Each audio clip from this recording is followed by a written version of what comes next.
Assalamu alaikum masu sauraro, barkanmu da saduwa a cikin wannan shirin namu mai farin jini mai albarka, wato abokin fira mai ɗebe kewa, wanda a ciki muke karanto muku wannan shahararren littafin mai suna hular sihiri, wanda ni Abdullah Sina nake karanta muku, mallakar Khadija yake,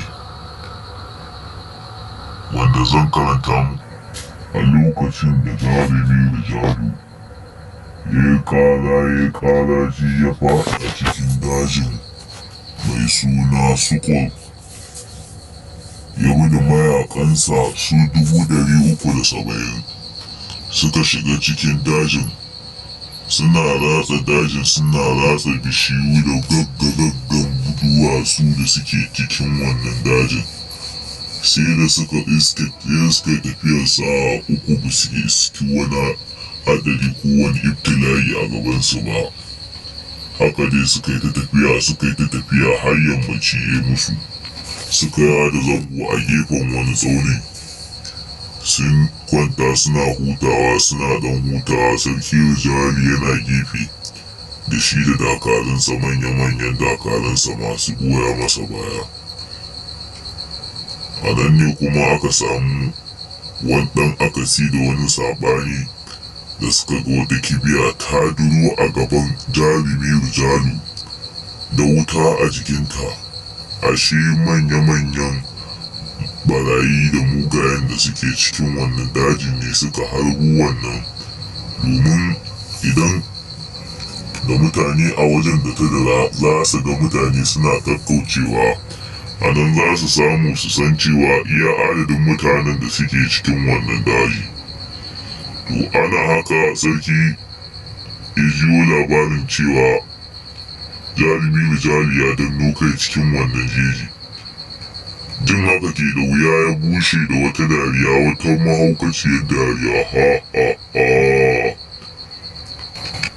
Yau tashi ta zo ƙarshe. Jarumi Rijali yau tashi ta zo ƙarshe, mutuwar shi ta zo, tunda har suke shigo dajin Sukulu. Ko da ke na ji an ce ya shiga dajin Mizan ya fita ma da ƙafafuwansa, kuma yana harin ya shiga dajin Kusugu domin ɗauko hular sihirin nan. Ba zan bar shi ya kai ba, zan dakatar da shi.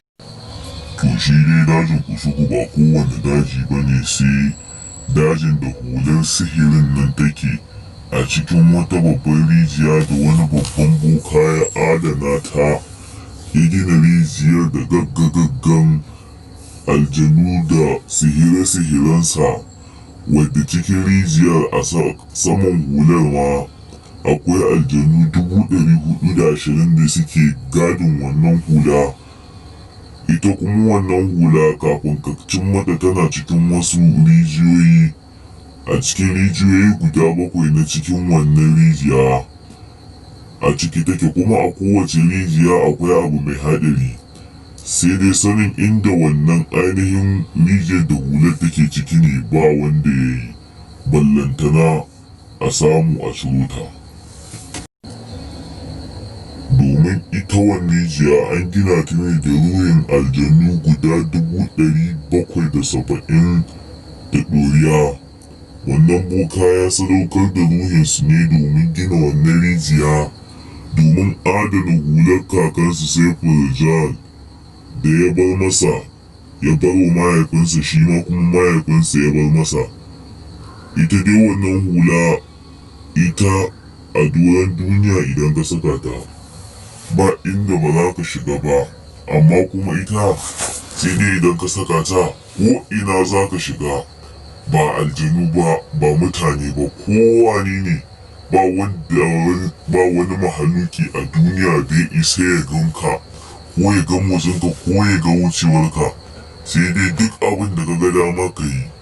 Kuma a yayin da kake sanye da wannan hular ba wani tasirin tsafi ko sihiri ko sammu ko wani aljani da zai taba ka, domin ita wannan hula tana da kariya a jikinka da jikinsu.